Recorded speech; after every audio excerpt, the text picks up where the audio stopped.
I want to know who comes up with these silly neighborhood names. Oh, snap. Don't even get us started on that. They're named after old ranchers. They're named after the ranches. It seems like they're named after what once was there. Yeah. So, hey, there used to be Greyhawks here. They're not anymore. It's just nothing but old people and retirees. Right. Or North River Ranch used to be cattle, but now it's just a ranch of people. Mm-hmm. I mean, come on. Think about it. It's just so or all the silliest ones, name. Or all the ones that use the word preserve in the name of the neighborhood. Not it's preserving. It's like you just knocked down a preserve to put your preserve neighborhood on a preserve, and it's just funny.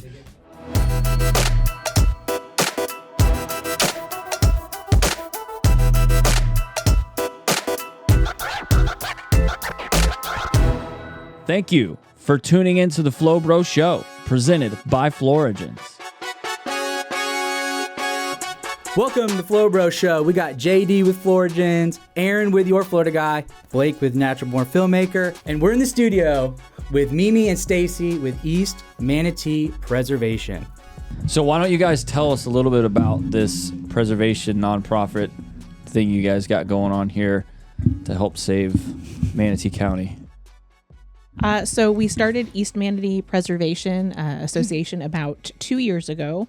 We're both homeschool moms who met and realized that development was happening all around us, and we didn't know how to have a voice. And then there was 10,000 homes coming into our watershed, and we got together and started speaking out and educating other people about what is happening out in the eastern parts of Manatee County. Yeah. Well, it's definitely... you're going to bleep this out, right? A cluster is what I like to call it. It's a cluster in Manatee County as far as development goes. So I'm glad that you guys are doing something about it, educating the people that are moving here and the people that have already been here on the do's and don'ts. And can you explain a little bit about what you educate the public about? Yeah. As far as our social media goes, I've just been trying to draw attention to things that people don't realize, like why wetlands are important, definitions of watersheds, of the aquifer, what the aquifer does, how that gets overdrawn, just really trying to break down the basics of why keystone species are important. Gopher tortoises, what do they do? Why do we want to protect them? Politically, what's happening locally, ways that people can show up to meetings or different things like that. But then just also the basics of living in Florida and ways that we can make it better for everyone, like growing native, how much that saves water and different things like that, how we can protect the wildlife that we have here and why it matters. Because people move here all the time and they have no idea. They don't know like Florida land. And I honestly didn't know either till I moved onto a piece of land and spent time watching nature evolve. People say Florida doesn't have seasons. It does. Yeah. But it doesn't have seasons if you live in a subdivision. It has seasons if you live in the scrub or if you live in a natural habitat, and you see Florida has seasons. And so I'm super passionate about that specific thing of just teaching people about living here and living here in a way that is sustainable for everyone. For me, it's kind of, I was born and raised here in Manatee County. And, I was kind of ignorant to most things growing up. It just, you just lived in a house, you went to work, you drove your car, you did your everyday stuff. And as I get older, I'm starting to realize, because I used to just think like, you just vote for the president. It's just an umbrella covering. It just takes care of everything. I didn't do anything with the primaries, local voting. I didn't even look into it, anything like that. And what kind of opened my eyes was the global flu that went around that will remain unnamed. And I realized how important local voting became at that point. I was registered as an independent for so long, so I was never able to vote in the primaries. So I had to change my registration to be able to vote accordingly and be able to vote for things locally. And I'm still very much at a rookie level as far as what we need to do to protect what we have here and to stop the overdevelopment and what's going on. And so I'm very much at the rookie stage of this. Like, I don't know even where to begin. So I think it would be very good to kind of find out, like, where would someone like me even begin to get started? Because, like, I don't like what's going on. I want to stop what's going on. I want to protect the land that we have. But I have absolutely no idea where to even begin with something like that. I guess would be kind of a good kickoff point. So I think you had it right. You mentioned the primaries, and you not knowing how primaries worked isn't unusual. In fact, Florida is one of only 10 states in the nation that has what's called a closed primary system, meaning if you're not a registered Republican or Democrat, you can't vote in partisan races. You're choosing which Republican you want to move on to the general election in November. And for a county like Manatee that is largely Republican, we have, majority Republicans are going to win in November. So which Republican we choose in August in that primary is really the bigger decision. And those local decisions about how often our garbage is collected, whether we have wetlands that mitigate flood, what our water quality is, whether we're expanding roads to make, to alleviate traffic, all of that is decided by local officials. And so the first thing that I would recommend people do is go to the supervisor elections website. It's votemanatee.com and check your registration status. Make sure you are registered in this county to vote and plan on showing up in August on the 20th to vote for which Republican candidate you think is best. Right. And so the way I always kind of grew up and the way a lot of people I knew were, it was like red votes red, blue votes blue, and that's kind of the end, the end all be all of it. But I was talking, we were talking before the show, and Mimi had mentioned that we could vote locally for what we care about, for what we want to protect our town, and then we, like I said, we can fight about the president later as long as we vote for what we actually believe in our town. Do you want to maybe elaborate a little bit more on kind of that part of the conversation? Yeah. One thing that I just really learned as I started investigating what local government does is that we all have so much in common when it comes down to the local issues. You guys mentioned water and roads and things like that. And that is actually not national red or blue traditionally. That's actually stuff that all of us can agree on that live here and want to experience life in a good way. And so when it comes to local elections, just kind of closing out the noise of what people are saying, immigration is not an issue, Manatee County. Abortion is not the hot button issue, Manatee County. But the noise will say this is what we're voting for. Trump is endorsing this person. Is it that important that Trump is endorsing your local candidate? Does that mean they know what a watershed is? Does that mean that they care about smart development or planning out for the future of your county? Not necessarily. So when it comes to local politics, just the fact that unity, we can agree on so many things and we can maybe move the needle a little bit in the right direction and see what we have in common instead of just butting heads. Right. So not falling for that pamphlets that you get in the mail who are more national driven as far as the concepts of what you should and should not be voting for your local. A lot of those pamphlets that you get really have nothing to do at a local level. Right. They're just kind of persuading you to choose a side. Oh, hey, you're a Republican, so if you're voting for Trump, then you got to vote for this guy because, like you said, abortion and certain national politics have really nothing to do at a Manatee government level. So people need to be more aware of what is important at a local level because much like Manatee and Hillsborough and Polk, a lot of counties in the state are getting overdeveloped, and nothing is stopping it because a lot of people aren't really paying attention to what needs to be done while it's happening, and then when it's too late, then you're kind of caught. It's too late. It's gone. Right? Yeah, it's gone. It's kind of funny. I posted a video a couple weeks ago on my Instagram page of just a Google Maps or a Google Earth time lapse from I want to say it was 1983 or 1984 until current day, and I started at I-75 and I went out to I believe. Lorraine Road or something like that here in Manatee County. And it just it looked like water spreading across East Manatee, and it was crazy. And I posted it thinking maybe a few local followers and things like that would be man, I remember before Lakewood Ranch and all that. But then when I started looking through the comments, it was statewide. People were same thing in Polk, same thing over here, same thing over there. And I found out that it's something that's a statewide thing. It's not just me being from here. I only see the small picture of, Manatee County and what's going on here. I don't see the larger picture of statewide. There's other counties and there's other people who are born and raised in towns who grew up in a town that are having the same thing going on. And one of the things we talked about before the show too was the fact that if my wife and I wouldn't have bought a home when we did, we would not be able to afford to live in the town that I grew up in because of this development and what's going on.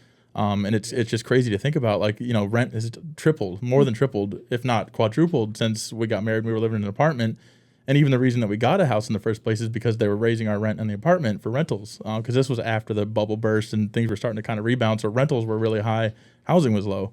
So we got really fortunate and were able to buy the house when we did, because we were like, well, we weren't even planning on buying a house, but the rent was going up so much. We're like, well, let's look into a house and see what happens. And, you know, if we didn't do that, and a lot of people I know are having the issue where they're either having to move away or they can't afford to live in this town anymore.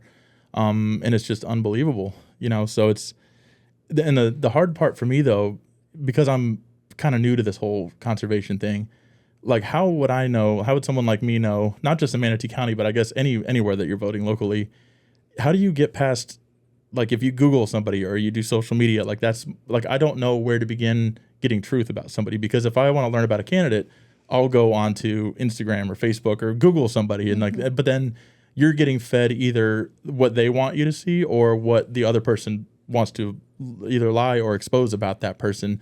So I end up more confused, you know, in the long run when I'm trying to find somebody than actually feel educated, you know, rather than just like red votes red, blue votes blue. I'd rather would be able to look on both sides and be like, what is this person doing, rather than all the slander and all the memes and all the stuff that go around. And that's kind of where I find it very complicated, being kind of new to this whole game. So, I mean, that's kind of where I'm at with the whole thing. And if any of you want to chime in on that, I'd be curious too. Right. I think you nailed it. I'm probably the odd one out in the room. I've only been in Manatee County 5 years. I'm a transplant to the state. And so 2 years ago when I started paying attention to, hey, there's a primary, and the first question I had was, what are the local issues I should care about? And like you said, and how in the world do I know, you know, because it's not, I'm choosing which one's a Republican and which one's a Democrat. I'm choosing which Republican do I like better. And the mailers we're getting are basically saying, this guy is more liberal than this guy, or this guy secretly likes Biden. How do you know?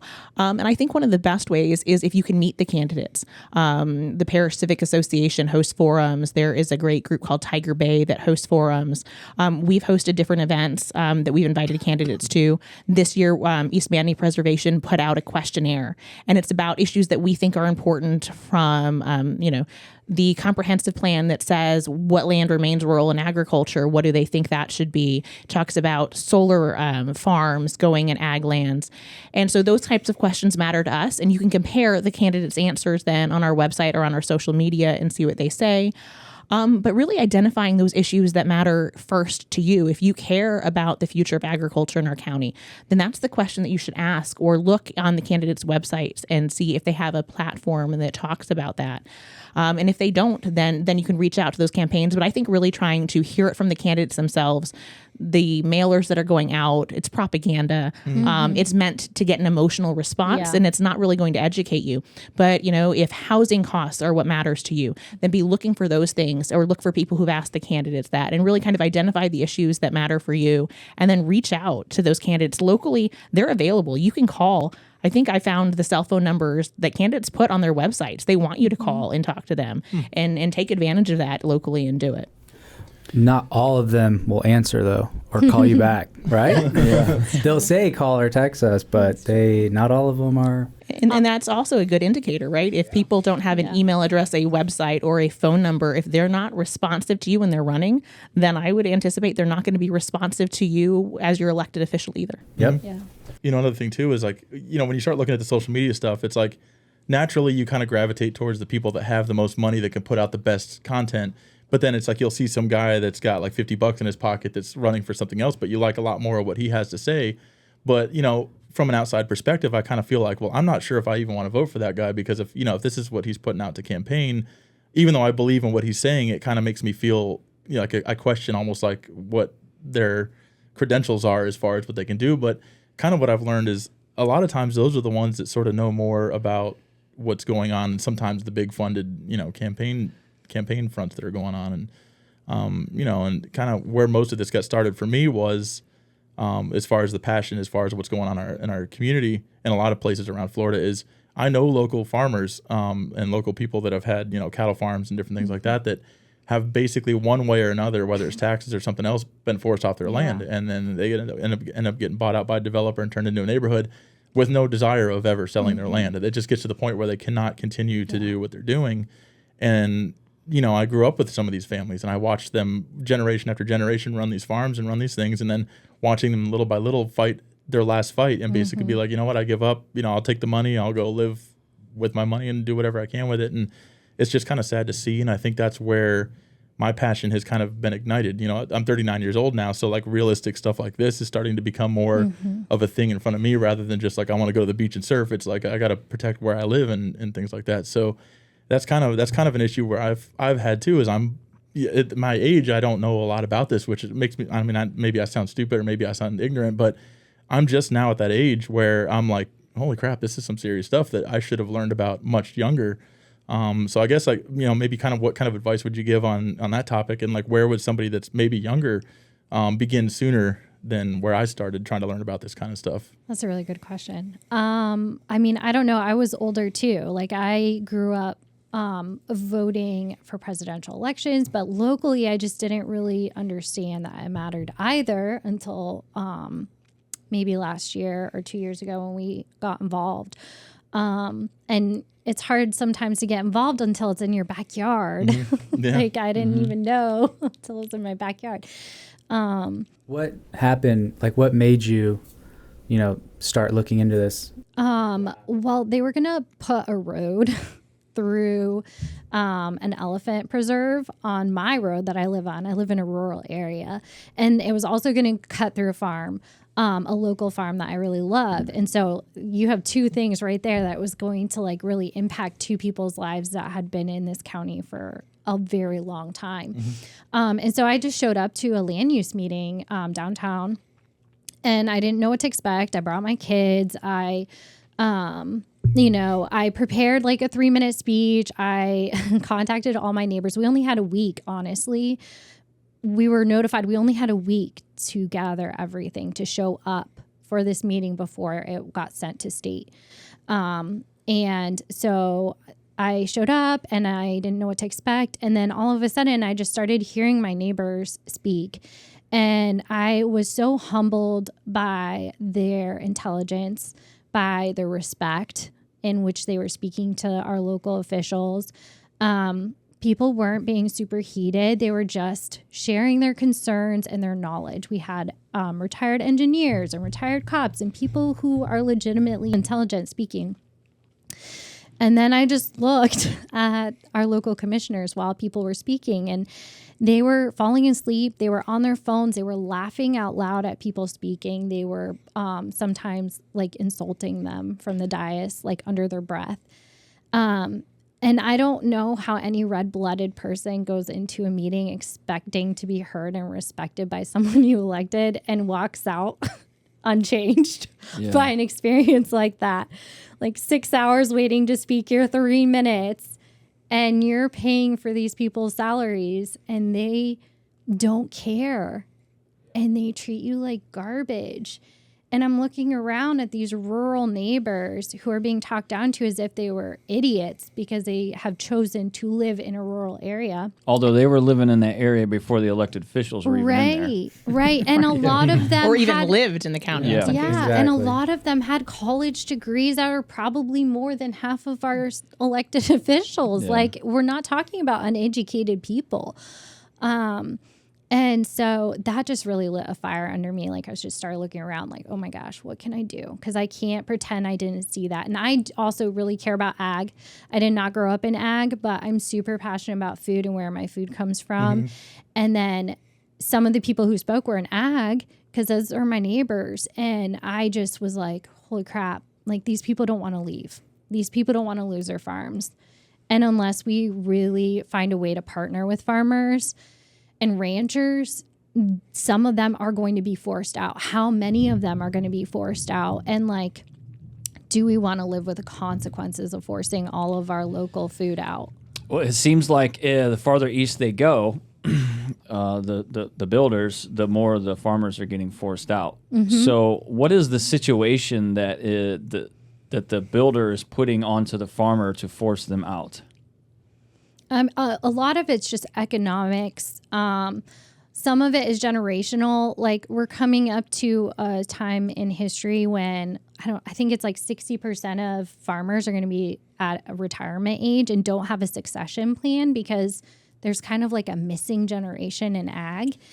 And so that's part of it. Part of it is that we've had things like greening come into our county that's decimated our orange groves. And so you have a bad frost or something like that, and they're teetering on the edge of economic dysfunction, and that takes them out. Just the retirement The fund. retirement is a really big, the retirement thing is a really big thing.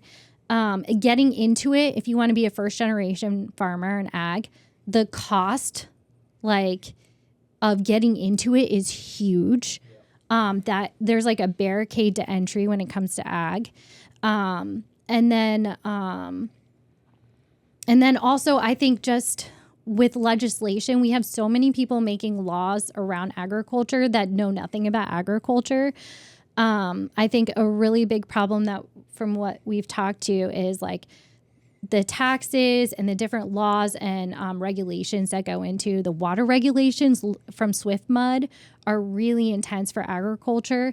And it seems like we're asking the most from the people, like the smallest percentage of people. Only 2% of people grow our food in the United States. So that's this very small amount of the population growing all of the food.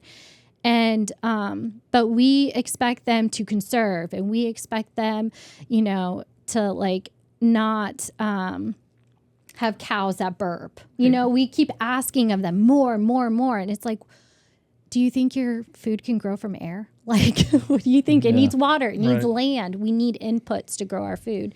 So we ask so much of them, but then we don't want to give them the money.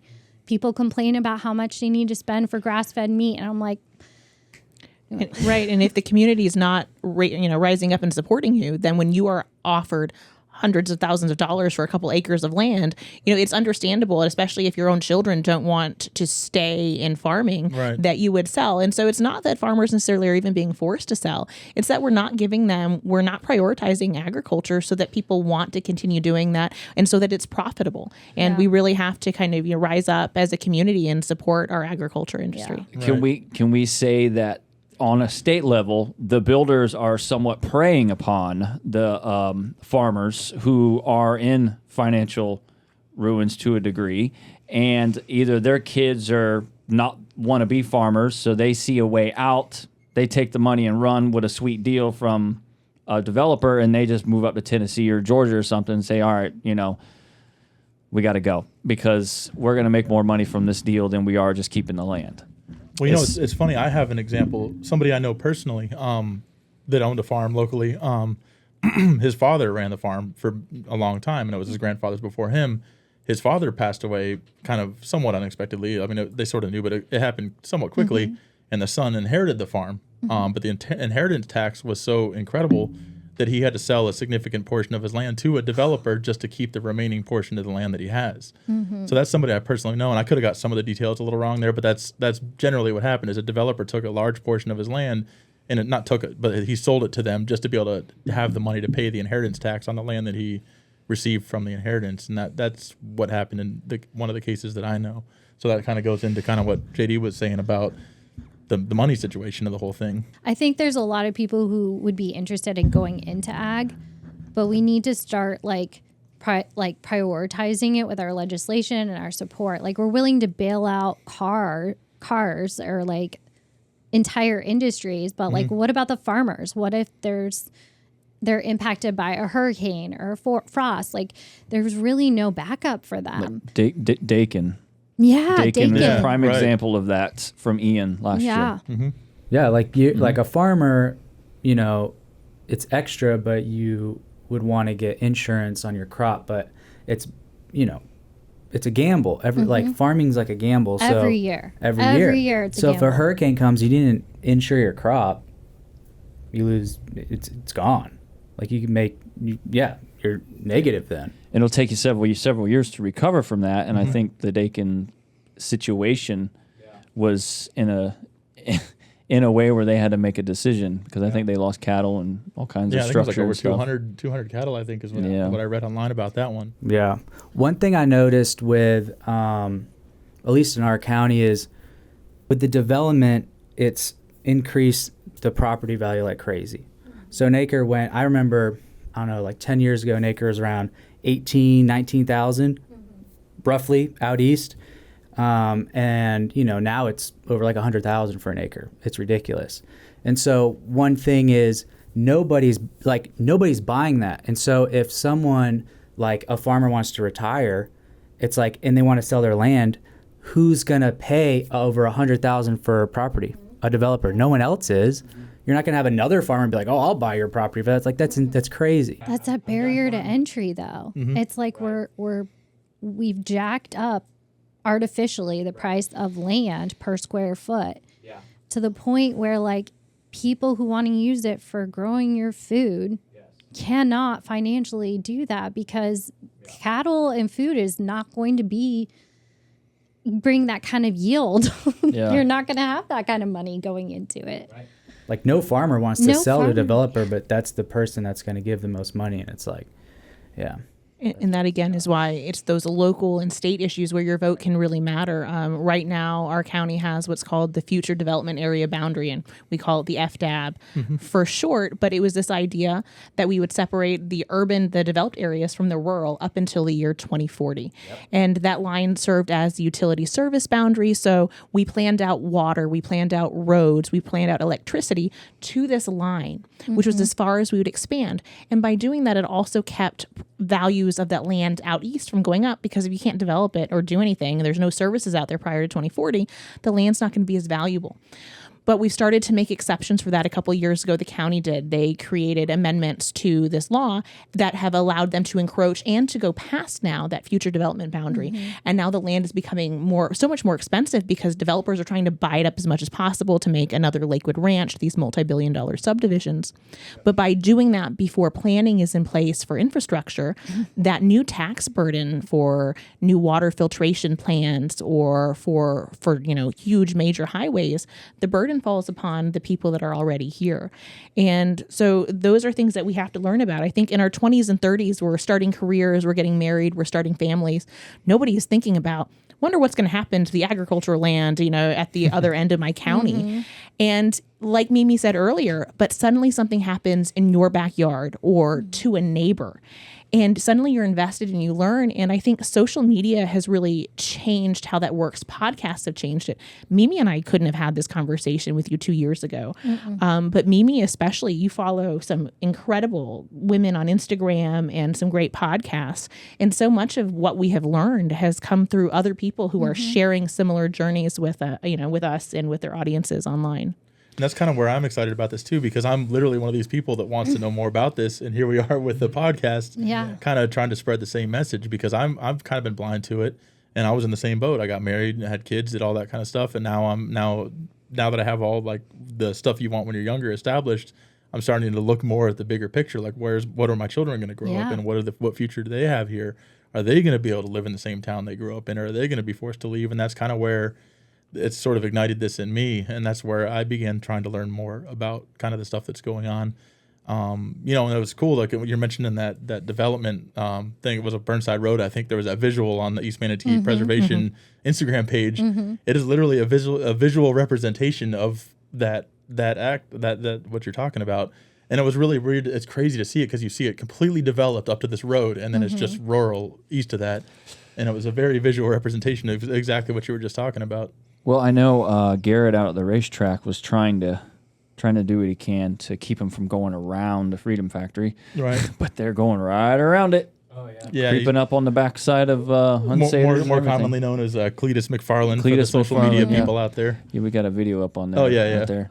Is this it? Yeah. Yeah, that's the one. Oh, yeah. Is it not playing music? So... Yeah, this is the video. That line Rickrolled was you too. So that line was in place how long ago? In the 80s, right?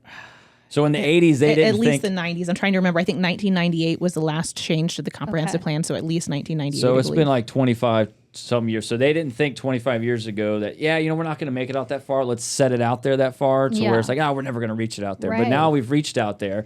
And that line is, because we go to Lake Manatee, you go straight out from Lake Manatee State Park, and there's a development, right there. And then I never thought that I would ever see development out that far as a kid. It's unfortunate that they've allowed ways around that and past that to where it's slowly creeping out to Myakka. Now, when you go out 70, I haven't been out there in a while, towards actual Myakka River State Park, what's that like? Explain to us the is pass out 70 towards Myakka. Well, let's put it this way. My children the other day looked at me and said, Mom, it looks like Lord Sauron is in charge of our county. Yeah. And then they almost cried because of all the trees that were being chopped up. Oh. Yeah. We're obviously nerds at my house. Well, that's okay. It's good that your kids are seeing that. It's a little depressing, but it's real and it's happening. So that's the next generation is going to step up and do something about it. Yeah. When you say what can we do? I think one of the differences is we can talk to the people around us. And I think the other thing is that we can raise our kids to know better. Mm-hmm. Obviously, our parents didn't teach us what about closed primaries or voting or the importance or the differences in local elections. But then we can raise our kids to kind of have what we didn't have. And so they'll go into it educated, turning 18 years old and signing up, knowing how to investigate, how to find out who they're going to vote for, and hopefully being invested in their place that they live. It's just kind of weird to me that the millennial generation was it's always been kind of a mockery as far as the millennials this, the millennials out there, the sensitive ones or all this kind of stuff or whatever. And it's crazy that the millennials are now getting to the age to where stuff like this is starting to become important. Yeah. And we're seeing what generations before us haven't done or have corrupted or have made worse for us, our situation. And our eyes are kind of being opened because of everything that's going on, whether it be the news or the social media or whatever, whether it's lies or truth. You're getting fed so much stuff now that we're almost forced into a situation where I need to educate myself on something because I'm getting force-fed so much stuff that I don't know what's true and what's not.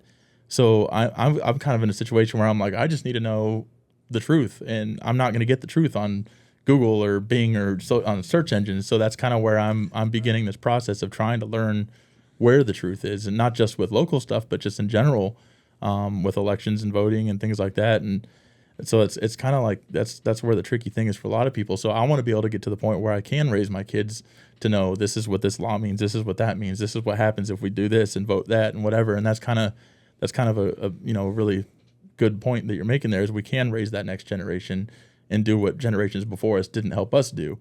So we have that opportunity to then learn some things and pass them along too. So I wanted to talk about, I think there's 22 million people in Florida. There are only about 7 million of us are actually from here. So how important would it be for someone who is not from here or someone that is from here to possibly vote a Floridian into local politics? Because in my opinion, I feel like a local Floridian would know more about watershed, would know more about easements and certain agricultural, environmental disasters and all kinds of stuff that somebody from a different state that's only been here 5 or 10 years is probably just fit for the HOA Karen. I'm looking for more somebody who knows what they're talking about, that isn't going to make things worse. Is that important to a non-Floridian versus the Floridian, or does it really matter? Is that even something that is out there to vote for anymore? I think it can be important. I think the most important thing, I've met a lot of the candidates that are running for our local positions, and I think what is most important is their passion, their education, their willingness to learn. Sometimes you will get that from a native. Mm. Sometimes you won't, because some natives are just, they're not in it for the right reason. Yeah. And then sometimes you'll get someone who grew up in a rural area in another state, but guess what? They're passionate, they're eager to learn, they're curious, and they're also intelligent, and they're willing to do research and find solutions. And they actually genuinely are invested in the location. Maybe they married a native. Maybe they want to stay here forever and raise their family here. I kind of look for like, yes, native, not native, but also like how invested are you personally? Like, how invested are you into the environmental repercussions of us continuously? Like, you want to stay here and live here for the next 3 generations. Great. Like, then do you have answers? Do you have research? Like, you're passionate, and then are you willing to do some work to learn? Because we need people who are willing to do the work to learn, native or non-native. Because I mean, I grew up here, but there's so much I didn't know until I moved onto a piece of land and started doing research. Because I was like, oh my gosh, like there's so much about Florida that I didn't know growing up in the city. Yeah. Same. Yeah. Yeah. And then you moved to a farm. Kugon country. That's my. I'm literally the HOA Karen in the group. I didn't mean any disrespect. Who's only been here 5 years, but no, I think it's an important question. I think we have really good candidates in local races who've been here for generations, and I think we also have some who are kind of the good old boys club that don't care about the next generation and what it's going to look like for our children and their grandchildren. And so I want candidates who are looking ahead and are trying to plan for what this place will look like then. But we have so many people like me who are coming here, moving to these, pristine communities in Lakewood Ranch that don't realize that our county expands past Lorraine Road or past Lakewood Ranch Boulevard. And, almost half of our county is still rural lands. Now, the center of our county is moving. It's no longer downtown Bradenton. I think they're saying that in the next 5 years, Lakewood Ranch will really be dead center of the county because of the pace of growth. But we need people that understand that agriculture has always historically been the backbone of Florida's economy, and that Manatee County's economy is agriculture, construction, and it is tourism. And construction, you can only go so far until you hit that Hardy County line. And so what kind of development do we need? How do we make this place affordable? And so I really think we need people who are looking to the future, not just looking to fill their pockets now or to find an easy win, but are planning long-term for what this place will look like for our kids and our grandkids. Well, unfortunately, they've already reached Hillsborough County line. I've drove up 301. I remember I was born in Palmetto, actually Manatee Memorial. Grew up in Palmetto Parish, Ellington, Palmetto High. But I remember going out, as soon as you passed Old Tampa Road on 301, you went out to Parish. It's just that one blinking light with the country store. You'd go all the way up through Waimama, all the way up. And you wouldn't run anything. And I've been out there many a times here recently, and it's nothing but neighborhood after neighborhood after neighborhood. And then you got North River Ranch off of Moxon Wallow, which just used to be cattle and citrus groves, and now it's like cookie cutter houses as far as the eye can see. And it's very depressing to see that portion of the county just be completely annihilated by asphalt roofs and paved roads. Well, it's funny too, because like it's not just going east or north either. It's like when I grew up going to the beach, I would take 70 all the way to 53rd to what used to be called Devil's Elbow. Is that curve there that went over, and you took Cortez the rest of the way out. And obviously I'm speaking very locally, which doesn't matter to people listening other places. But, and now it's like I hadn't been down that way in a while because I live out east here now, and I typically do everything out here. And I went out that way for work not too long ago and came up to this, the giant roundabout. And now they got that whole neighborhood out there by IMG. And it's like, it's happening in every direction, because it used to be, when you went around that curve and you started heading up 75th towards Cortez, you had to stop for that tractor that was coming across, because there was farms on those two sides. And even all the way in town, there was still this farm that was there, and tractors would come across and they'd have animals following the tractor. And it's crazy to me thinking that, like, obviously I knew at some point that farm was going to be gone, but it's happening all over that area now. And, now you got this international IMG school there, and like, it's just unbelievable. Every direction that they can go, they're just filling gaps everywhere with this major development. It blows my mind to see it happening. It's just crazy. Yeah, and something that I think people don't realize is that food security is national security, right? Like, we're talking very locally, but even like local food security is super important. And 2020 really opened my eyes to that, because I went to the store and there was like nothing on the shelves or whatever. And that kind of forced me to like look around, get to know who my local farmers were. And I realized, like, gosh, I'm so lucky. I live in a super food rich area. I live 10 minutes away from Dakin Dairy. I literally don't have to worry. My kids can have milk and eggs and beef we're going to be fine, you know? And that's such a privilege. And it's like, I don't want to lose that. Right. And we live in a peninsula that is hit by hurricanes. Yeah. Like, it's not like we live in a place where it's like, we don't experience emergencies. It's like, no, Yeah, if we're we literally get dangling cut off, into the path of a hurricane. yeah, if we get cut off 1 year from something, then like what's going to happen? Yeah, we're very vulnerable in the state of Florida, and especially since we keep developing it, it's getting even more vulnerable. Even with erosion, like you go along the coastline, Terracea, down intercoastal, Sarasota Bay. They, I think you had a little thing up there said something like, I remember this. I'm getting to something here, but it looked like they moved the easements. They narrowed the easements, right, up, as far as like how close you could build to the water. The wetland Yes, buffers. the wetland Yes. buffers. Yep. Now that irritated me because it's like, how you guys were already close enough. Why do you got to get even closer?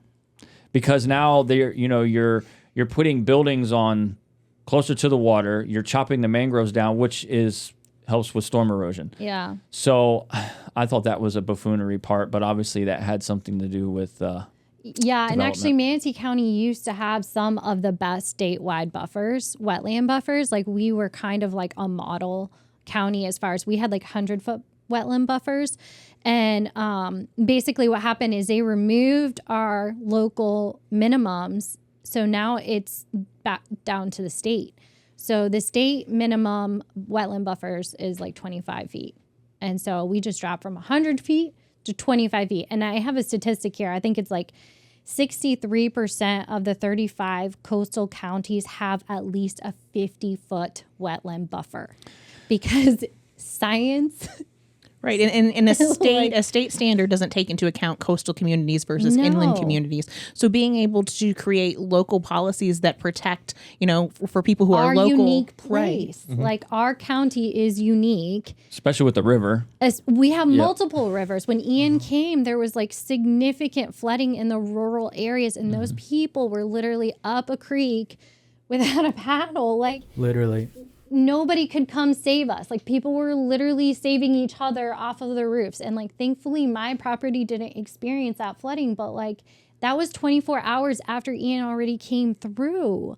People were devastated. And so that again opened my eyes to the importance of local stuff. Like when you can't predict a monster storm. Right. And you I mean, can't people in predict Fort what's Myers, going to with, happen. with the storm down there, they got devastated down in Fort Myers, and it shifted the entire land. Yeah. It's like, so different parts of Florida have all been affected by some massive storm at some point. Like, take into account, Hurricane Andrew back when I was a little kid. I mean, I was too young to really remember it, but every building code and everything we have now in the state of Florida pretty much comes from what happened after Hurricane Andrew and the contractors that came into the state after the fact and were, pillaging the land basically and, taking people's deposits and fleeing and all that kind of stuff. And it's like, that's where, these elections are important because a lot of these laws were put into place because of what happened after Andrew way back then. And we learn lessons with every one of these storms as far as response times and things like that and erosion and all these issues that I grew up not having a single clue about, like no clue until you see it happening. And then you're like, holy crap, like this is some major stuff going on. People complain all the time about how hot it is, and they don't understand the earth. We're covering the earth in concrete. Right. The earth regulates the sun, but the grass in the earth, in the soil regulates like the temperature. And once we get rid of that, it's like, well, yeah, of course it's going to be freaking hotter. The earth isn't able to do what it's supposed to do. Well, yeah, and they're clear cutting. They're going in and clear cutting all of the old growth trees and then putting in a lot of times non-native, cheap plants that are not really giving back to the habitat, not providing habitats for our local wildlife. And honestly, like, so I grew up in Northwest Bradenton. We moved out east. The temperature is lower. Like in the winter, it gets colder. Yeah. And I was so shocked. I was like, what the heck? I called my dad. I'm like, it's cold out here. And he was like, that's because you're not in the city. You don't have all the concrete trapping the heat all day. And so definitely the temperature thing is, it's not like a myth. Like we're literally creating these hot spots and we're ripping out everything that was created to help mitigate like Right. the different changes.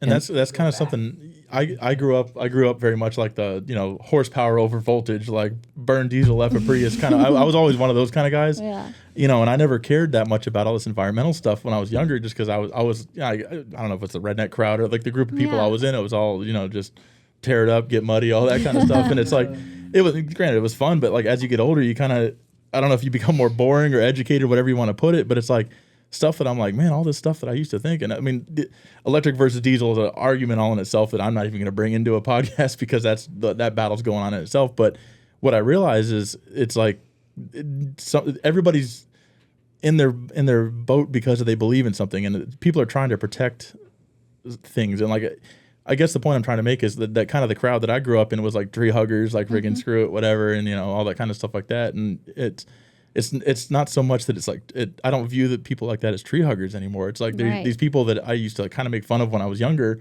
Now I realize like maybe they were right all along, and I was just the one that wasn't paying attention and learning about what's really going on, with stuff like that. It's something that we talk about a lot in the sense of education, right? Because education means you're thinking about like, how do people learn? How do you get your message across? What are the best ways to teach?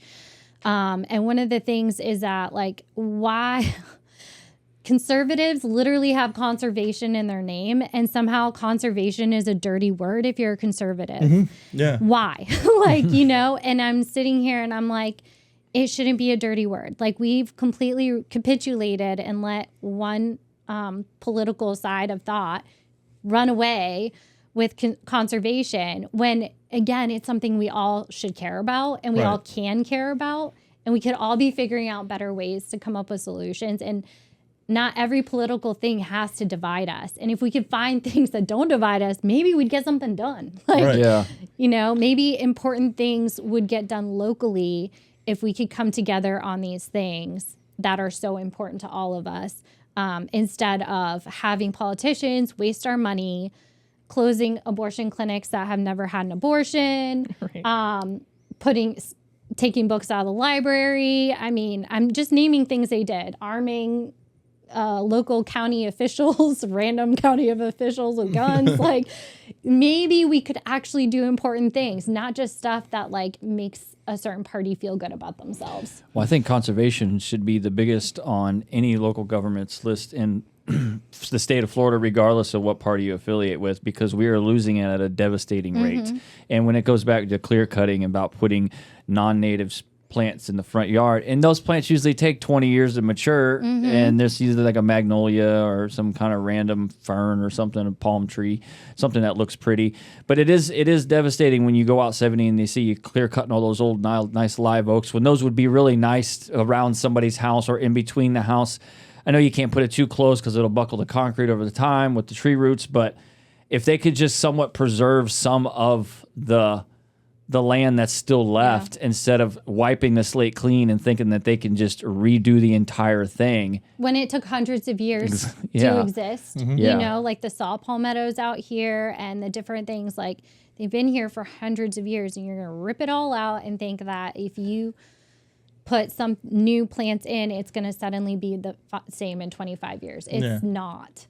Well, it's funny, like I got made fun of a lot over the last few years when I was younger. On the corner Upper Manatee River Road in 64, I had my favorite oak tree, which having a favorite oak tree when I was younger, obviously was like, freaking nerd, like whatever. But Love oak tree. And they cut that.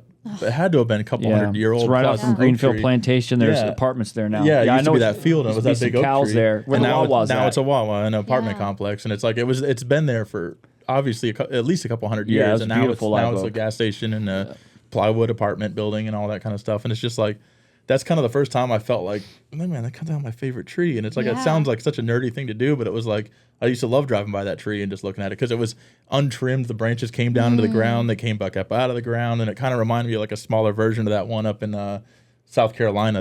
I forget the name of that giant oak tree there.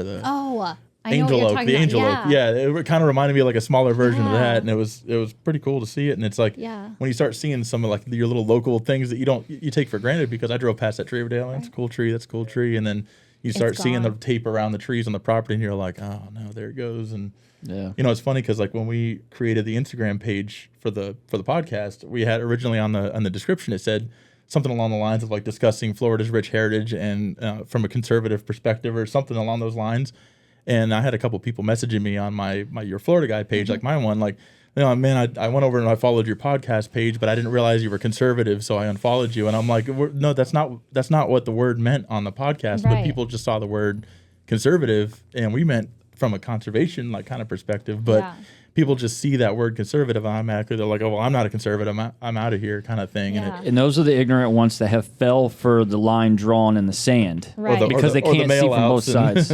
They have Yeah. to. I've been taught this way. That's the only way I can think. They see it with blinders, Yeah. and when they speak out like that, if they see that word and they have a problem with it, they're brainwashed. Oh yeah, Simple as absolutely. And I Absolutely. think you're getting to what local government is all about. It's the most basic form of people coming together to find a way to live together and to work together and to improve our quality of life. Right. And having trees and green spaces that are important to us is part of how we keep that quality of life alive. And that's why we establish governments and elect local leaders is Yeah. to help us live in these places that we want to grow old in. And we're not seeing that done. We have incredible planners in the county whose job is to do long-term planning and to sketch out this is going to be green and this will be urban. And they're not getting the chance to do it because we green light every time a developer shows up before the board without the long-term planning that is supposed to be there. And so I think this is why we have to speak out. We have to say, no, this is what your job is to make this someplace we want to live. And we're seeing more as you clear cut land, the quality of life of those next door. There's 5,000 homes going in across the street from where I live, and they clear cut it all. And it's been in the news. We've had dust storms for days. Oh, You think I they're live in the unbelievable. Sahara? You can't go outside. My neighbor's cat died, and the vet's like, it's probably because of that. And then they tear down all the trees, and there's smoke for days. Yeah. And so it's done with complete disregard for those that are already there. And somehow we do have to accommodate. You know, growth is natural. The population is going up, but we have teachers coming to Florida. We have construction workers. We have all these people who can't afford to live in $500,000 homes. Right. And there's nowhere for them to live right now. And I think, you know, we need to revitalize downtown Bradenton. There's lots of places where the infrastructure, the roads, the utilities are already there to support that growth. Let's do it there and allow these places where we go to, you know, our pumpkin festivals and where we get our milk to remain so that we can enjoy, you know, what God has created and to get back to nature and be good stewards of the earth. And I think that we forget that a lot of Yeah. times. We also, I think, really forget that water is not an isolated thing, especially in Florida. Water is everything. I mean, tourism, all the money that comes in from fishing and from recreation, from our water, right? But as we get older, like all the toxic algae blooms and all these different things that we're experiencing, and it's easy to like compartmentalize it, but it's all connected. Like every time it rains, that water is washing out and impacting the bacteria levels. Like manatees had blooms, like our water is all connected. And if we think that we can just build, and use pesticides on all those lawns and let the rain wash it into our drinking water. All the fertilizers on these perfect, pristine St. Augustine lawns, they coat them in fertilizers on a regular basis, and then it runs off in the ponds, which are supposed to filter it, and then it runs off in the rivers and all that. And Yeah, but it's just obviously not not the filtering case. because of the problems we're seeing. The Right. fish die off, the killing, it's obviously not working. And Where you green light 10,000 homes in you- a watershed, and the that's going to watershed be is right. irrigated with groundwater, and But that natural filtration before it gets to a reservoir is now where you're building and where Right. and so there's no and so then filtration all the happening. runoff from that's going to go straight into our drinking water at Lake Manatee. And the reclaimed water that they use for a lot of the irrigation systems and all that too. It's well, reclaimed. they can't use reclaimed on a watershed. That's true. Yeah. So they actually have to use aquifer water, which is going to impact all the rural people who are on a well, which also impacts all the farmers who are trying to water their crops and the wells that the cows drink out of. Like, it's, you know, we just don't understand that it's all connected, Right. and you can't just do one thing and not have it impact other things. Well, I grew up down Piney Point Road on Tampa Bay, and I remember as a kid. Yeah, we can talk about Piney Point if you want to. You down that road, and I remember as a kid, you know, it was a couple hundred yards from Tampa Bay for most of my childhood, and we didn't hardly get very many algae blooms in the 80s and 90s. And now, compare that to now. Oh my God. With the amount of growth. Year. It's every year. Every year. And it's weeks, months at a time that no one can go enjoy the beach because you can't breathe the air. And how they think that's not going to impact tourism in Florida. Right. I don't understand. It's not logical. And it's all a direct relation to the runoff from all the new construction homes. And, you know, the homes like Greenfield Plantation, Greyhawk Landing, all these neighborhoods out east. It all eventually winds up in the river, winds up in Tampa Bay, winds up in the Gulf, and the local water the salt water can only take so much of that. Eventually, you're going to get an outbreak, and then you do have them more frequently. They're a lot more stronger, more fish die off. And the people inland and their HOA lawns who require green St. Augustine grass are like, well, I'm 50 minutes away from there, so I don't give a hell anymore, you know. Fish, I'll just buy it from Publix. It doesn't matter. It comes from Chile anyways. Who cares? They don't give a crap about but the commercial fishermen do. The charter captains rely on that salt water to make a living. But it's unfortunate that I've seen the decline in our local saltwater quality. Piney Point has definitely not helped. But in conjunction with Piney Point not helping the situation, they were dumping water in the backside of Bishop's Harbor when I was a kid in the 80s. They just could get away with it because there was no social media and not very many people talked about it. Yeah. With Piney Point dumping and with all the runoff over the past 40 years, probably even longer, it's just gotten so much worse. And I feel bad because I actually went and got my captain's license in 2002 and was going to be a charter captain. You know, the market went to it, and I never did anything with it. But I don't think I would have been able to make it right now as a charter captain or a commercial fisherman because of the water quality. You literally have a small window to make a living in the wintertime because in the summertime, it's hit or miss. Like, we haven't had anything yet, but we usually get our outbreaks later on, like August, September, and get a few storms coming through at the end of the rainy season, and you get more runoff, more outbreaks. But you get like periodic, or like every few years, you get like an algae bloom, a flare up of it, and then you get a hurricane that comes through after that. It just makes it worse. Well, that and look what happened at Okeechobee. Yeah, Okeechobee. That was unbelievable. Well, yeah, and so when Okeechobee levels rise and they discharge it into one of our rivers, and again, like the waterways are connected. It all goes out to the Gulf or the Atlantic, like on both sides. And then we had that algae bloom there too. That was crazy. That algae bloom in Okeechobee was just crazy too. They actually have a fairly bad one right now. I've been keeping an eye on it. It's like, I think 40% of a part of the Okeechobee is just like red algae. Like, it's not a problem. They're not discharging water, but if we get a storm and the lake will rise, then they got to discharge it, and then we're...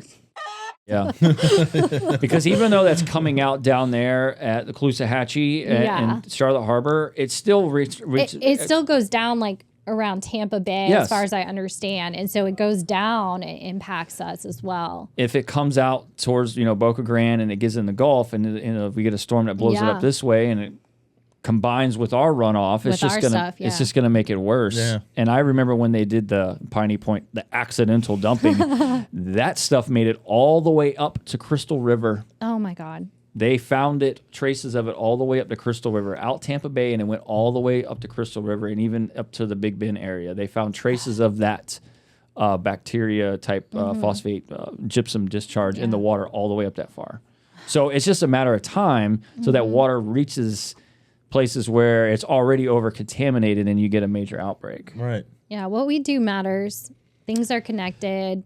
We have lots in common. Like, let's get to work on the things we have in common. Like, I'm so over the, like, hot button. Like, if you find a mailer and it pisses you off, throw it in the trash. Like, don't look at it. Because if it gets that much of a visceral gut reaction immediately, it was probably designed to piss you off so you wouldn't think. Right. So just throw it away, take a 10-minute breather, And then think about the issues that matter to you. Think about what you want your water to look like. Think about what you want your children's life to look like in 50 years. Like, let's plan for the future before we've lost everything in Manatee County. And let's get back to our roots. Let's figure out how to support our local ag. Let's figure out what we can do to make a difference around here so that we have something beautiful, you know, because subdivisions are not my idea of beauty. You know, kind of keep it light. I want to know who comes up with these silly neighborhood names. Oh, snap. Don't even get us started on that. They're It is so named after goofy. old ranchers. They're named after the ranches. It seems like they're named after what once was there. Yeah. So hey, there used to be Greyhawks here. They're not anymore. It's just nothing but Yeah. old people and retirees. Or North River Ranch used to be cattle, but now it's just a ranch of people. Mm-hmm. I mean, come on, like Yeah. think about it. It's just so Or all the silliest ones, or names all the you could- ones that use the word preserve in the Yeah, name, it's in the name of preserve. the neighborhood. Not It's like, preserving shit. it's like you just knocked down a preserve to put your preserve neighborhood on a preserve, and it's just funny. They're like, oh, cool. There's a little park and a little like half-acre Signs that preserve. say that this is preserve land. It makes me feel better when I go to bed at night that I got a little preserve sign in my backyard. And Yeah. But if people actually understood like what to look for and how to support native wildlife, or like, you know, going back to even the non-native plants or the St. Augustine grass, like it's so expensive. It costs us so much water that we don't have. Yeah. Like water is such a precious commodity in Florida, and like we're putting in these expansive landscapes that can't survive very well without using tons of water. And it's like, we could be making better choices. Even at a subdivision level, we could be making better choices. Now, would it be a traditional lawn that people are used to? No. But are there things that have evolved for hundreds of years that do well in Florida and are beautiful? Yes. Like, let's go Right. back to that. Like, let's create that, because no one's ever done that. I don't know. Like, right. Well, if we could get away from the St. Augustine, I feel like the Bahia grass, the county grass, that requires a lot less water, and it survives a lot better. That would be a compromise. I mean, my yard's pretty HOAs. much just whatever grows back every year. You know, I got clovers, I got weeds, but when you mow it all the same length, it looks Yeah. like It looks grass. the same. Well, Yeah. when it grows, I mean, I got pretty flowers that pop up because it's mostly weeds and stuff. But it's just kind of funny that like we were looking at it the other day, and it's like I don't have any kind of named grass that I know of. It's just You got whatever little bits and It's pieces. just whatever grew there, and that's what I have, and it still looks fine. yeah, I mean, You know, that's half so of it's just my yard. funny. Yeah. Some of the neighborhoods, the older established neighborhoods in Manatee County, the HOA is kind of a little bit more lenient with, okay, look, yeah, I understand. But some of the newer ones, well, most of the newer ones, they're sticklers, man. Yeah, You but know? that's why it has to be on the front end. It needs to be on the front end of the development, even before the HOA is completely established. Like, Right. it needs to be written into the bylaws. Like, this is the landscaping we're going to have. This is how you take care of it, educating people about those options. We went to the Eco Summit in Sarasota, and it was so eye-opening and educational.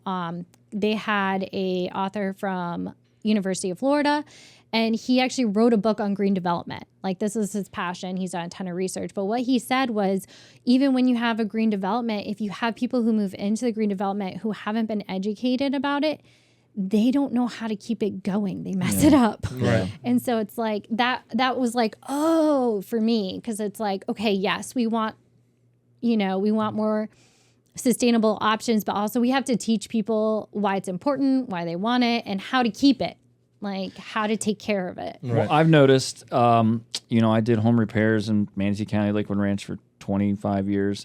So I ran across a lot of lawn dogs. A lot of these guys are just getting out of the truck, spraying chemicals, popping a sign in the grass, wham, bam, thank you, ma'am, the money's on the side table. And they're gone. They're on to the next one. Who knows what they're spraying? Who knows how much they're spraying? Do they really know? They don't even look like they give a shit. They're getting paid $16 an hour to just go spray some stuff just to keep the grass green.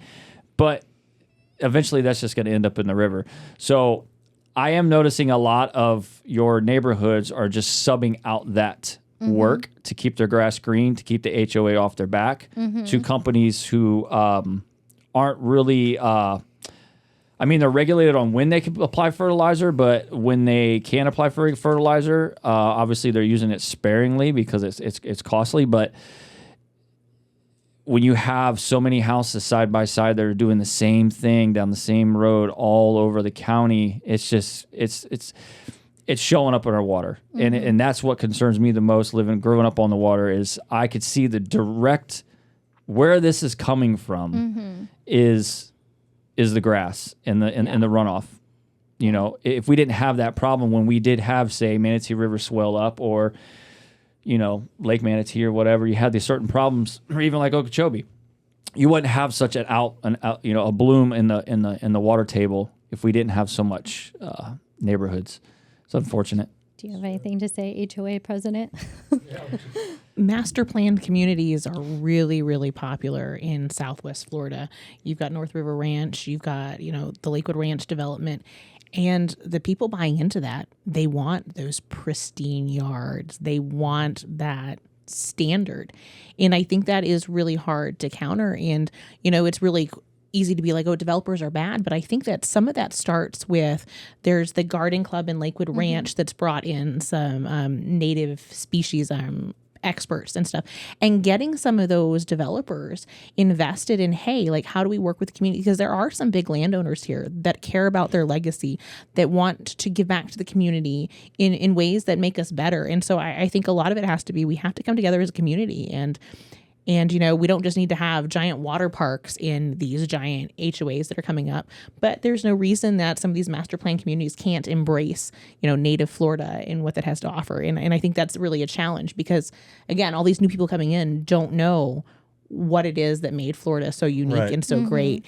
And how do we get that to them or to the people building those communities? And it's, I don't have a good answer. It's a real challenge. They're buying the picture they saw on a sales website and the picture showed all this stuff, and that's what they want, and they don't care how they get it. They just want what they saw in the brochure, basically.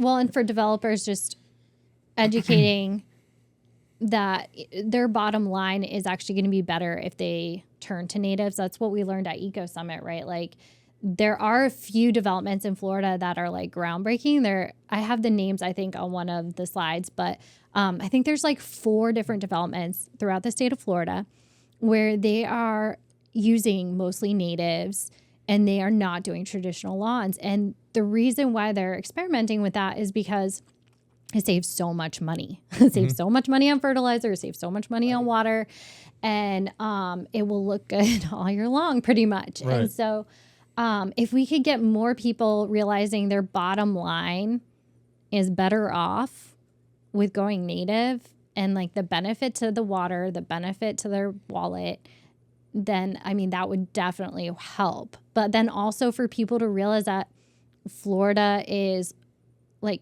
what we love about Florida is wild Florida. And it's being eroded.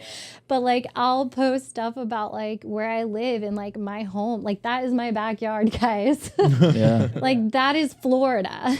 And most people have no clue that that is Florida. Well, it's funny because, like, I live my house is older. It's like 20-something years old or whatever. I bought it used or whatever, pre-owned. I don't know what you want to call a house. Like, that's not a used car. You know what I mean? But it's funny because, like, I've never fertilized my lawn. I don't do any of that stuff. I just let whatever grows. I just mow it when it needs to be mowed. But in my front yard, if I don't mow it for a few weeks, palmetto bushes start growing back up out of the ground. So that just goes to show what was there at one point that they just plowed over and even put my neighborhood on top of. Because, like, they're literally like the you see the leaves coming up, the pointy leaves coming up of palmetto, and I have to park my mower on top of it for a second just to get it to chop down. So it's definitely those palmetto. things are gnarly. Yeah, and so I got it under my yard where they brought the filter. They dug the pond in my backyard and they put the filter in the neighborhood on top of what was already there. And it's like, it's crazy to see that nature is still trying to find its way even back out of my own yard. Yeah, it is. So how can we, like, set it free? Like, let's find a way to make Florida wild again. Right. You know what I find kind of ironic is I noticed a lot of the newer apartments and townhomes that they're building are just strictly wood. Oh, really? Oh, yeah. I did not notice that. Yeah, that's not good. Yeah, they're basically one's coming in on wood, White Eagle and they're like all wood, frame, and they just got plywood. they got their OSB plywood. They got zip board on it for a moisture barrier, and then it's all stick. There's no block in between. They double up the plywood and they call it a fire barrier. Yeah, I don't know what they're What's doing gonna in between. happen there. with the next storm? That's what I'm Right. concerned about is you've got all this weight on top of the sandy soil that's probably not compacted correct. And what happens when we get the next hurricane and you're in a 3-story townhome that's just made of sticks? Right. It's like a house of cards the way they build them. You Yeah. got the weight because they had to do double layers of plywood between the floors for the fire hazard thing or whatever. So you got all this weight on each level, and you got the furniture and people living there and all that, and it's all being held up by the same thing. They're literally building it that way so that they can make the rent cheaper. Yeah, mass produce, make it cheaper. Yeah, and because it's so but it'd still just- be more than my mortgage, probably. It is. It really is. Well, Okay. it used to be where at least the bottom floor had to be block and then stick above that. Right. But now Right. it's wood at the bottom floor. There's nothing. I just can't believe that. Who let that slide? Like, who thinks that that's going to withstand another Ian-style hurricane when there's a bullseye on Anna Maria Island? Because one day it's coming. Yeah. And when it does, it's going to be that's. I feel bad for that out there. I mean, it's a couple hundred yards wide at the most in some spots, but all these stick townhomes and stuff that they're building now, it's just not going to make it. Yeah, no, I think when we did all the we did so much research for the wetland buffers because we actually had a little bit more time to pull research together. And one of my favorite quotes was something about like, why are we wasting time with culture wars? Culture wars is not going to help us when the next monster storm comes. Something like that. And it just really stuck out to me because, like, again, like, why are we busy fighting culture wars in Florida? Yeah, really. Florida has other beef to fry. Like, we have other things that are important. That is not going to help us when Ian comes. I've grown up here my whole life. Ian was the most terrifying thing I've ever lived through. Like, that was so scary. Like, that was terrifying because I was in Mayaca, so it came like right around us and it was so loud and everything was dark, power is out, and you're just hearing this storm rage around you for hours. And we had no way of knowing where it was because all the internet's out. I'm getting updates from Colorado, like texting my friend in Colorado, like, can you help? Like, where's the storm now? Is it almost like over us? Because it was so long. My kids were like crying because they were scared of the noise. Like, that was scary shit. And I'm thinking, like, when is the next one going to come? Yeah. And what will be the repercussions if we don't get a hold on how we're building and planning our county? And you know what's funny too is after the storm goes by, those culture wars go away for a little bit. Oh, yeah. Everybody comes Oh, together, yeah. and it's like if So we we could do do have- that all along, Yeah. then we would be in a much Everybody better has place. their windows open, no AC. Yeah, Everybody's turn the news off helping and talk each to your other. neighbors. Get to know your Yeah. neighbors, like Exactly. There is some unity after a storm. Yeah. So which means we do have it. It just seems like it takes a catastrophe for it to come out in humans, which Yeah. is sad and silly that that's the way that I know, it is. I know it. If we could Yeah. just be that way all along, we'd be in a much better place. But it's like we get so wrapped up in the larger scale things, and it's kind of like what I said earlier. Like, vote for what protects your community, then you can fight about the president later. Yeah. Like, don't worry about that. Just And just at do what least you gotta don't do. hold that against your neighbor, Yeah, right? Like, yeah. who cares who your neighbor is voting for? Well, it used to be a hush-hush Do thing. you both care about, like, what's going to happen in your neighborhood? Do you care about water? Do you care about road safety? Like, I'm going to have kids who are driving eventually, and the roads are terrifying here. Mm-hmm. Like, the traffic's so bad. I live on a road where there's there's been fatalities in bay flights on either end of my long road. I want to say there was like 4 in 1 month. It was insane. Like, the idea of my children driving in a world where it's like they could die Yeah. because of the traffic problem, that drives it home. And Oh, I yeah. don't care who you vote for as your president, but, like, do you care about if your kid's going to live through high school or Right. if they're going to die at the end of our road? Local Like, issues affect us the most on a daily basis. And so I think, we've talked about a lot of stuff in a lot of detail. And not everyone has the time to understand, water issues or native grass. But I think an easy rule of thumb when you're looking at politicians or candidates locally, it should be a red flag if they are calling, their fellow Republican that's running against them a liberal, or bringing bringing a presidential figure into the equation or talking about a national hot button issue, because that means they're avoiding the issues that they actually need to be focusing on a day-to-day basis. And because those local issues, from traffic to the next storm to flooding, even our flood rates, right? Those are all determined really at the county level by the policies they have in place, by the size of our wetland buffers. So candidates that are trying to take your focus off the issues that really matter, to me, those are the ones that I'm not going to trust. Those are going to be the ones where the red flag comes up. That makes sense. Yeah. So I think that's an easy rule of thumb for people who just don't have the time to spend the hours doing research. Infrastructure is not sexy. But if they don't want to talk about it, then I don't want to vote for them. Yeah. Like if they just want to be distracting or calling their opponents just names, then forget about it. Like I want to know what you know about where I live. Right. Like tell me your plan for water and roads and whatever. And even if I don't understand everything you have to say, like just show me that you care and that you're willing to learn. And not make it worse. And not make it worse. Sell out. And not sell out. Right. That would be my other tip. Easy thing to do. All of the financials for candidates are publicly available. You can just go to that same votemanatee.com website, pull up local candidates, and they have to have a report every quarter that shows who they get money from. And it's really easy to look and see, $1,000 10 times from this group, or 20 times $1,000 from this group. And are they getting money from regular people, or are they getting money from people whose goal is to develop? Who are they going to be listening to? Who is in their pockets, or whose pocket are they in? And I think that matters. We need people who care about the issues that matter to people, not just the issues that matter to special interests. Yeah. And so, like you mentioned, Vote Manatee. Is that something that all the counties do? Like, this is just me literally asking from like a uneducated perspective. Is that something everybody in Florida could do? Right. So we have a better website. Votemanatee.com is easy. But if you live in Pinellas or any county, just Google Supervisor of Elections and your county, and it will come up. And all of that, it's required by law to be publicly available, all that information on candidates. Right. So you can literally see who gives them money. Who gives them money. Yeah, that's honestly like one of the best ways. I had a friend who shot me a text the other day and was like, oh, snap.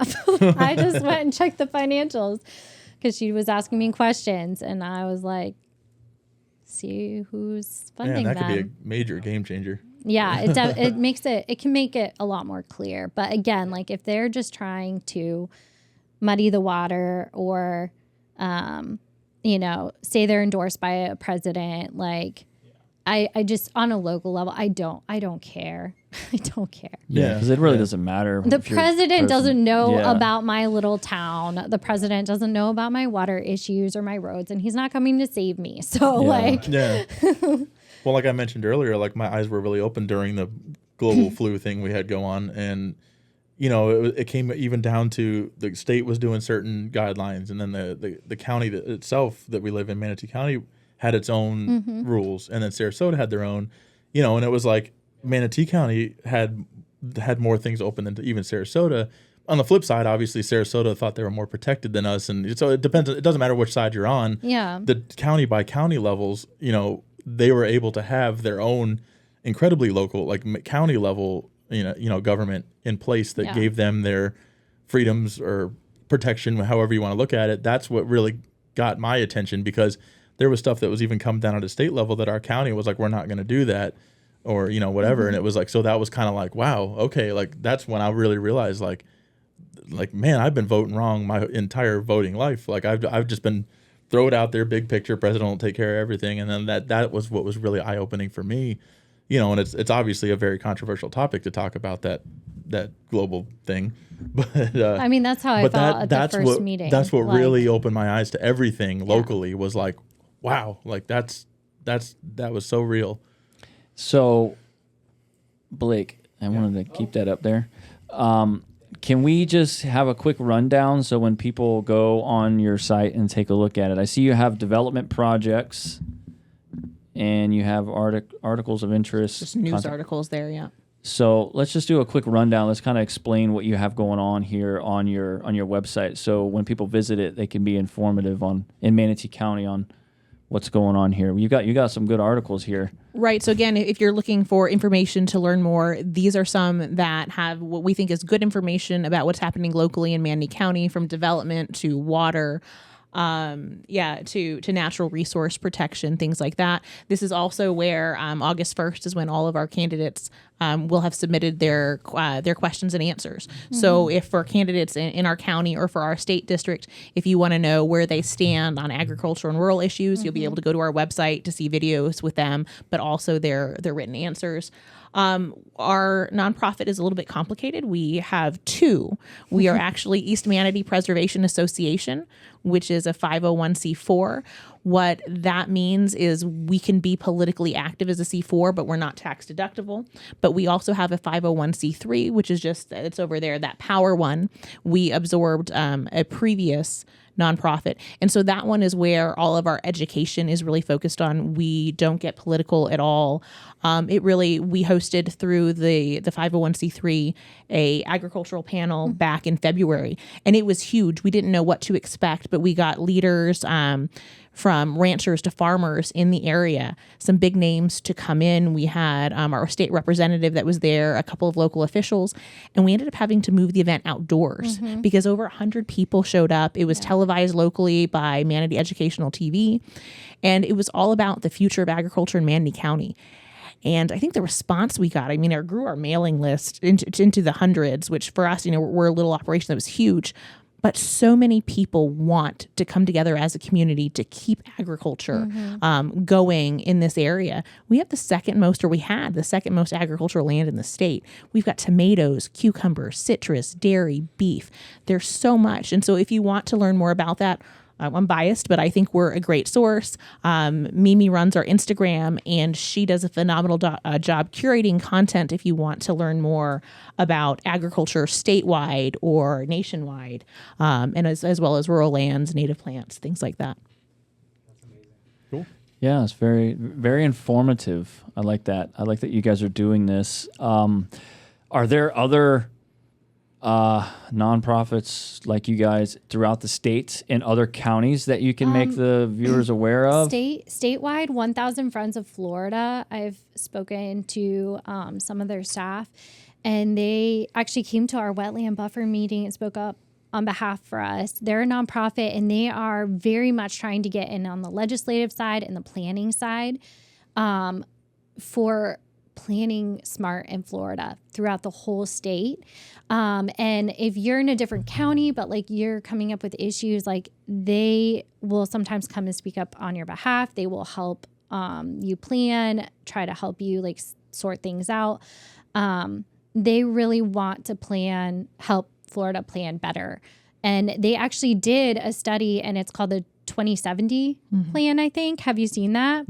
Where it predicts where if growth doesn't change, what Florida and what our water will look like in 2070. And this study is actually helping inform legislature at a state level. And the hope is that it can like change the future of planning. Like if we stop now, if we start changing how we're planning growth, then maybe it will make a difference and we won't end up to like what it's going to it could look like in 2070. But anyway, 1,000 Friends of Florida, they're great to follow on Instagram. They're super active. And if someone's listening from another county and they're having a specific issue, they are really great to reach out to, really accessible, really helpful. And there's Suncoast Waterkeepers has branches throughout the state. They're a great source for water information. Captains for Clean Water is for Clean Water. Another one they're Everglades, Okeechobee.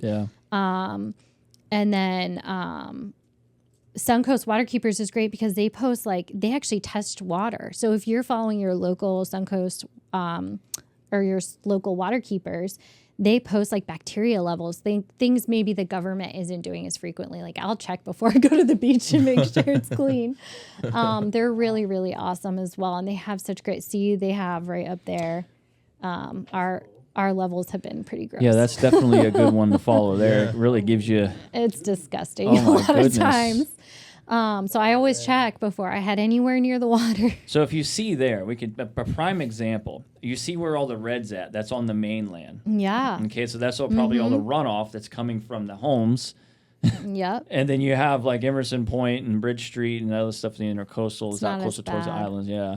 And then Longboat's pretty serene because they don't they have more control, I feel, over like how many people are. Well, there's also a lot of water flowing through Longboat Pass right there. Yeah. So it flushes out pretty good. But, but that's why South Sarasota is there's usually some caution down there too. Yeah. But yeah, especially after a hurricane, guys, always check.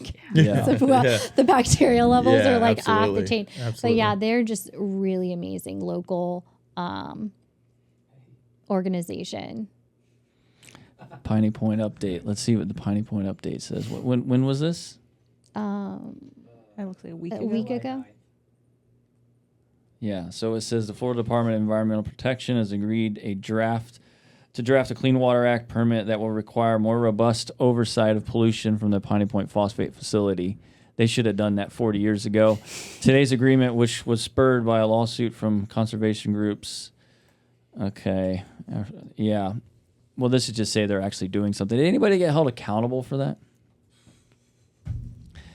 From our local government, like our commissioners? I'm talking about from the actual phosphate plant for letting the I'm going to call it a dike They've been fined. slide. It kind of leaked through. Like, did Right. anybody get held accountable for the mistake?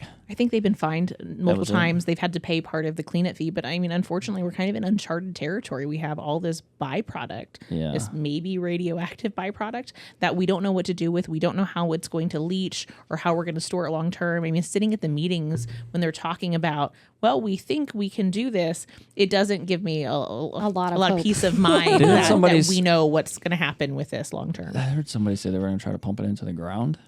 They're drilling. I don't understand. I shouldn't speak. I don't understand it at all. It was way over my head technically. They when have some tried to kind of explain a it. deep well Yeah. or something. I'm trying not to think about it because it freaks me out. Now, 'Cause I'm like, now they don't know. Now how are they supposed to not know that deep well doesn't leach into the aquifer? I know. That's why I'm trying not to think about it. So was it's my- like that was it's my talk about first shit too. where you eat. Right? I mean, come on, that's the know. silliest thing. That's the stupidest idea. I know, but a lot of people really don't understand really basic ecological terms. Like, I've had high school students comment on my data and be like, oh, yeah, I learned that in school. And I'm like, that's awesome, because Yeah. our local government doesn't know what these words mean. So that gives me hope for the future. Like, let's teach our kids what these words Yeah. mean. If you can't sleep at night, look up phosphate mining in Florida. We're one of 3 counties that still allows it, and it's disturbing. You won't sleep after that. So another issue that's not, it has some local repercussions, but really at the state level, what we do with phosphate, what we do with the byproduct, whether we're putting it into our roads now, we're kind of the guinea pigs for a lot of this phosphate stuff. Yeah. It's unfortunate that we have that ticking time bomb on the north part of the county that's been there for so long, and it's only really got exposed over the past 20 years. But man, they were doing it a long time. Been extremely informational and educational. This is awesome. Thank you so much for talking with us. And Well, we appreciate you having it. I mean, this is so Yeah. much of what we want to do is get that information out there. So we Well, it's kind appreciate of it. funny. I feel like I was almost actually asking questions. I'm not doing this to trying to be a good interviewer. I just genuinely don't know the information. So the questions I was asking were real questions, and I actually got some answers. So I appreciate that as well. Yeah, I definitely appreciate you guys showing up and informing us on what to do at a local level, what red flags to watch out for, because a lot of people are ignorant about, oh, well, I vote for Trump. Trump's backing him, so that's my go-to guy. I don't need to know anything more than that. There's a lot of ignorance out there. Yeah. So I appreciate you guys kind of clarifying that for the... Yeah, The Trump less doesn't know knowledgeable. about your water problems. So. Yeah, fight about the president later. Yeah. Well, I think that was pretty good, guys. that's a wrap. Thank you for listening to the FloBro Show, brought to you by Florigins.